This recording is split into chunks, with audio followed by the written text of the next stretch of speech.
Friends, calcium supplements don't protect your bones like you think. They don't prevent fractures. They might not make your bones any stronger. And they could be making things worse, causing clogged arteries and even heart attacks. Yet millions of people take them every day, thinking they're doing the right thing. But the science never clearly backed it up. And for decades, the dairy industry helped push the idea that more calcium means stronger bones. Build your bones so you can grow. Milk's got calcium, don't you know? It doesn't. So before you reach for that pill or pour another glass of milk, here's what you need to know. Because protecting your bones shouldn't come with hidden risks. Before we go any further, this isn't medical advice. Talk to your doctor or licensed healthcare provider before making any decisions about your supplements, medications, or your diet. So how did we actually get here? Now, I think society had a calcium panic. The fear of weak bones and fractures has haunted aging populations for decades, especially women after menopause. In the mid-20th century, as diagnostic tools improved and life expectancy lengthened, osteoporosis became recognized as a major public health concern. It is common. Osteoporosis affects more than 10 million Americans, with another 44 million estimated to have low bone mass. Yet, not everyone with these conditions will suffer a serious fracture. And really, when we talk about fractures, most people think of the elderly. But broken bones, that affects every age group, including children. In fact, kids experience the highest number of fractures overall, especially boys between the ages of 10 to 15. And these are usually due to trauma or sports injuries, not bone disease, and they almost always heal well. Now, we don't go tell them to take calcium supplements, do we? But in terms of fragility fractures, those caused by weak bones rather than high-impact trauma, the highest risk group, well, they are by far postmenopausal women over the age of 65. Some data show as high as 1 in 2 women in this group will suffer from osteoporosis-related fracture in their lifetime. Men over 70 are also at rising risk. And while they fracture less often than women, their 1-year mortality after hip fracture is actually higher. Fractures of the spine, the hip, and wrists are the most common fractures in older adults, especially those who are underweight, inactive, or have chronic conditions like rheumatoid arthritis or take steroids. Now, even though we've been told for decades that calcium prevents fractures, the data tells us a different story. In fact, calcium supplements don't meaningfully reduce fracture risk, even in the highest risk groups. And that's because bones don't break from calcium deficiency alone. They break when they lose structure, strength, and support from muscle, hormones, and lifestyle. And that starts early because in your childhood and adolescence, you build bone mass. You also build bone strength, and that's built through movement, sunlight, whole foods, not just a glass of milk. While fractures are common, about 2 million osteoporosis-related fractures occur annually in the US. Most are not life-threatening. Hip fractures, though, which affect around 300,000 people a year, carry a 1-year mortality risk of 20 to 30% in older adults, mostly due to the complications like immobility and infection. Still, compared to cardiovascular disease, which causes nearly 800,000 heart attacks and over 160,000 deaths annually in the US alone, the risk from dying from an osteoporotic fracture is so much lower. And while osteoporosis medications like bisphosphonates and denosumab can reduce the risk of spine and hip fractures, they come with their own risks. Long-term use may suppress normal bone remodeling, so much so that bones become brittle and prone to rare but serious complications like osteonecrosis of the jaw or spontaneous femur fractures. I have seen both. And that's the paradox. Denser bones aren't always stronger bones, and chasing bone density at all costs may come with unintended consequences for your bones and your health. And on top of that, most people who eat a normal diet, they're already getting calcium in their foods. Calcium is found in dairy, plant-based milks, beans, and vegetables. You may not need those calcium supplements because those supplements may be exposing you to excessive calcium, which come with lots of health risks. And to be clear, if you don't get enough calcium in your diet, then supplements can help you meet your calcium needs. And we'll talk about this a little later. But instead of exploring the root causes of osteoporosis, like loss of muscle mass from inactivity, hormonal changes influenced by your food, sedentary lifestyles, and nutrient imbalances like vitamin D and magnesium inadequacy or deficiency, the solution was simplified into one word: calcium. Because bones contain calcium, it seemed logical that consuming more of it would protect against fractures. But that assumption, while intuitive, was never tested rigorously. And instead, it became a cultural belief, a marketing gimmick, passed on and driven by market forces and embraced by so many people in healthcare. In the 1970s and 80s, calcium supplements were entering the mainstream. Over-the-counter brands promised bone protection in convenient pill forms. These weren't just niche health products, they were part of the $30 billion global supplement industry, with calcium becoming one of the most profitable categories. Now you'll find tablets, chews, drink mixes, and fortified snacks and beverages. I took some of them briefly in the name of prevention, and luckily I was non-compliant and ended up dumping most of it as it just tasted so chalky. I was taught a cheap calcium supplement, which was Tums. And by the early 2000s, over half of American women in that age group were taking calcium supplements daily. And the thing is, doctors, we weren't even prescribing them. People just bought them on their own. And the logic seemed pretty bulletproof. Calcium is in your bones, so take calcium to build bones. But the science doesn't always follow slogans, and the evidence just never backed up the hype. And over time, study after study found that calcium supplements had minimal impact on fracture prevention, especially when they are taken alone. And in fact, the Women's Health Initiative, one of the largest studies on women's health ever conducted, showed that calcium and vitamin D, they didn't significantly reduce the risk of hip fractures. And even more troubling, these supplements began showing up in studies as potential risk factors. And in a landmark 2010 British Medical Journal meta-analysis, researchers discovered that people taking calcium supplements had a higher risk of heart attacks, a finding that totally shocked the medical community and led to calls for a major reassessment of calcium guidelines. Now, it's really still very unclear what the optimal supplemental calcium dose is, and yet people are still buying calcium supplements. And calcium, it's also almost always prescribed with vitamin D when we treat osteoporosis. Experts often suggest 1,200 milligrams of calcium, that is from diet and supplementation combined. This is far higher than the recommended calcium intake by the NIH, which is about 1,000 milligrams through all forms as well. And if you meet your dietary intake of calcium from whole foods, then you really don't need to supplement with calcium. There's also no standard recommendation for calcium in premenopausal women with osteoporosis or men with osteoporosis. But worst of all, why are calcium supplements harmful? Well, your body does not absorb and manage calcium in isolation. For calcium to be effectively incorporated into your bone, it requires a suite of cofactors: magnesium, vitamin D, and vitamin K2. Without them, calcium basically just stays in your bloodstream. It deposits in soft tissue, in your arteries, your joints, your kidneys, instead of your bone. And this is pretty bad because it doesn't belong there. This process is called ectopic calcification, and it contributes to atherosclerosis, stiff arteries, and an increased risk of cardiovascular disease. In other words, taking calcium without its biological traffic signals can cause it to end up in the wrong places. And unfortunately, many people already are low in magnesium. They're deficient in vitamin D, as well as vitamin K2.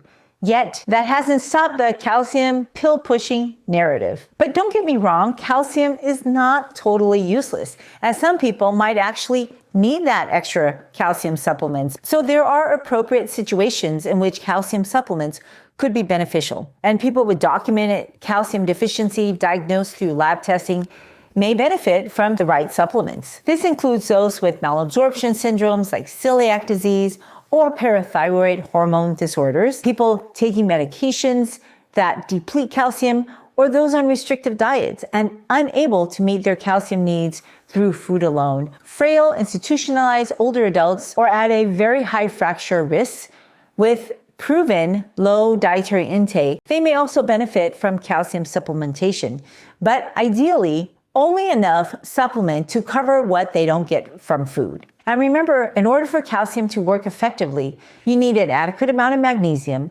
vitamin D, and K2 to work. Calcium-rich foods should be the foundation and not the fallback when you are trying to meet your calcium needs. So, which foods are loaded with calcium? I'm sure you're thinking about milk and milk products.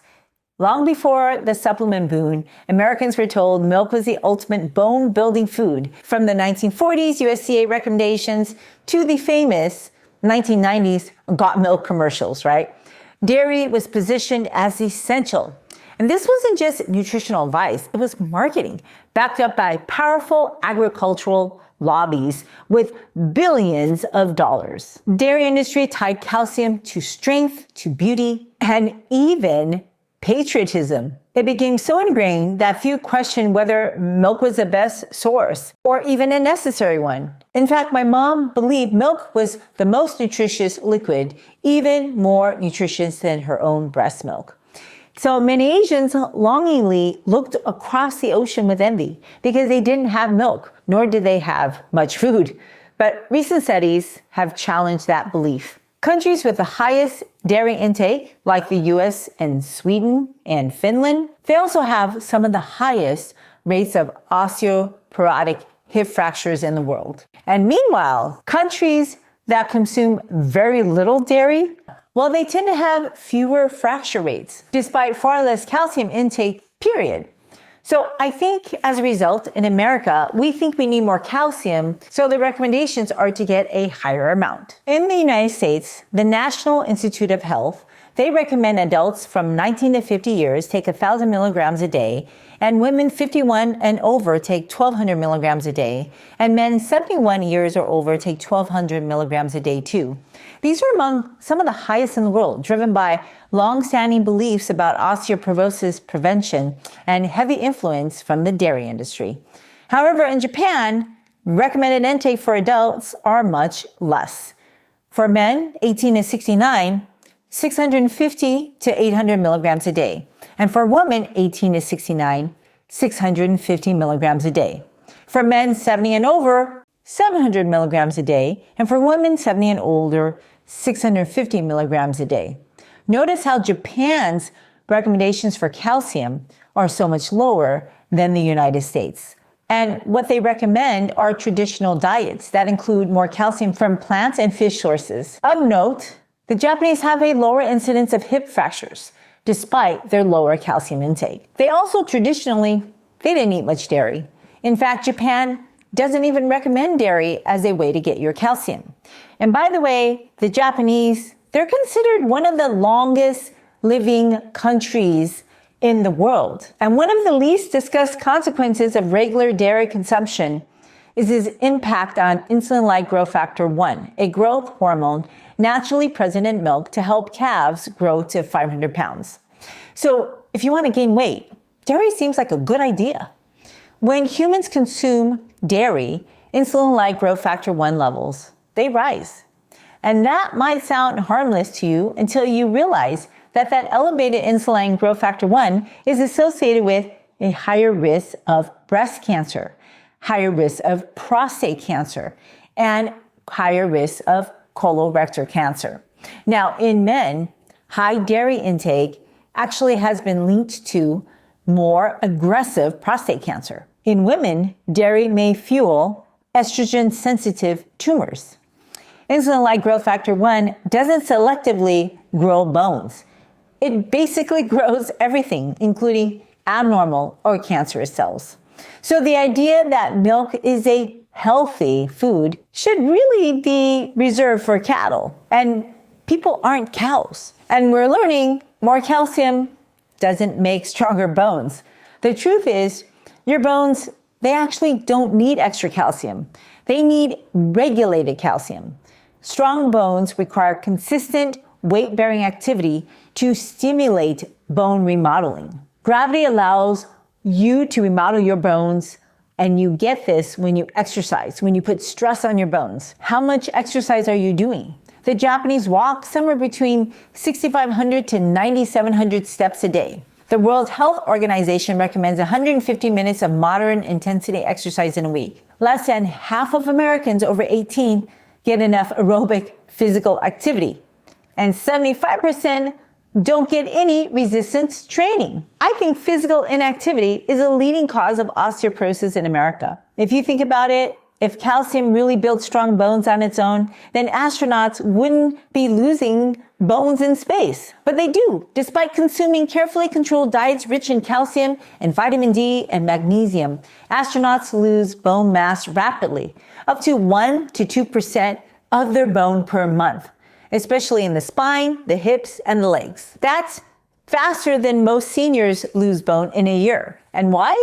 Well, because bones don't respond to nutrients alone. They respond to gravity, resistance, movement, stress. And in microgravity, the skeleton stops receiving the mechanical stress it needs to rebuild. The result?